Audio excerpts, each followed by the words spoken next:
बिस्मिल्लाहिर्रहमानिर्रहीम। आज हम मीरास का पहला सबक पढ़ते हैं।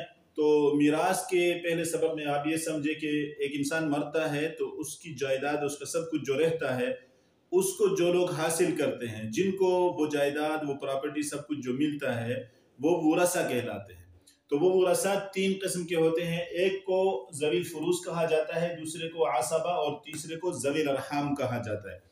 ज़वील फुरूस से मुराद वो रिश्तेदार हैं जिनका कुरान और सुन्नत में, कुरान और हदीस में हिस्सा मुकर्रर होता है, और आसबात से मुराद वो लोग हैं जिनका कोई हिस्सा मुकर्रर नहीं है। सबको हिस्सा देने के बाद, जिनके हिस्से मुकर्रर हैं, उनका हिस्सा देने के बाद बाकी जो बचता है वो ये आसबात खुद लेते हैं। असल यही आसबा जो है, यही वरसा होते हैं। या जिस तरह का आदमी अपने घर में दावत करता है, सबका हिस्सा मुकर्रर करके उसको देता है और आखिर में जो बचता है वो उसका होता है। तो आसबा इस तरह होते हैं।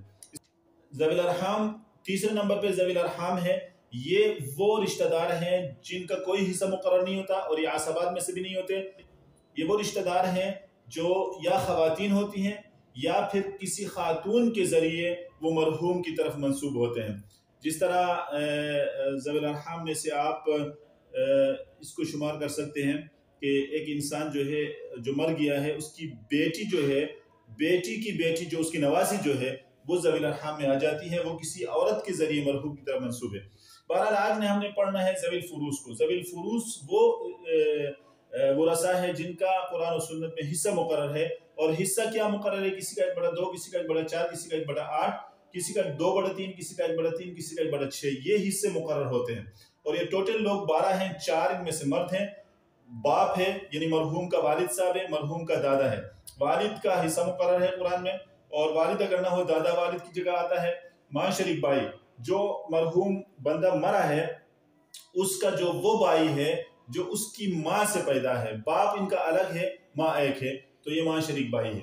और इसी तरह खाविंद है कि औरत मर जाए तो उसका खाविंद भी ज़वील फुरूस में आता है।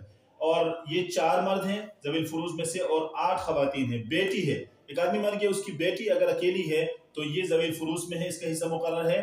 अगर बेटे के साथ है तो फिर ये आसबा बन जाता है। और इस तरह बेटी नहीं है तो पोती बेटी की जगह आ जाती है, आसबा बन जाती है। हकीकी बहन है और इसकी माँ शरीक भी है। माँ शरीक से मुराद वही है, एक जो मरहूम है, मरहूम की वालिदा का जो बेटी है, कि वालिद दोनों का अलग है लेकिन वालिदा दोनों का एक है, तो ये भी ज़वील फुरूस है। और बाप शरीक बहन है, यानी बाप दोनों का एक है। मरहूम और इस खातून का बाप एक है, माँ अलग अलग है, तो ये भी ज़वील फुरूस है। इसी तरह एक आदमी मरता है, उसकी माँ ज़वील फुरूस में आ जाती है, और माँ अगर नहीं तो उसकी दादी और नानी ज़वील फुरूस में आ जाती है।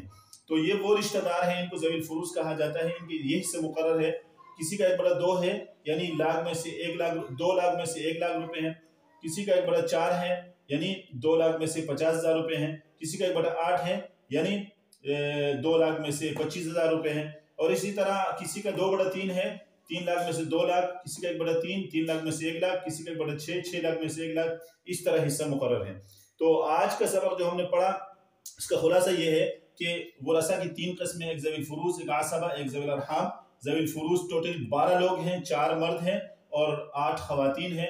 इनके हिस्से मुकर्रर हैं। हिस्से टोटल ये हैं: निस्फ, रुबु, सुमुन, सुलुसान, सुलुस, सुदुस। और तरतीब भी इसकी ये है: 1/2, 1/4, 1/8 ये एक तरफ है, 2/3, 1/3, 1/6 ये एक तरफ है।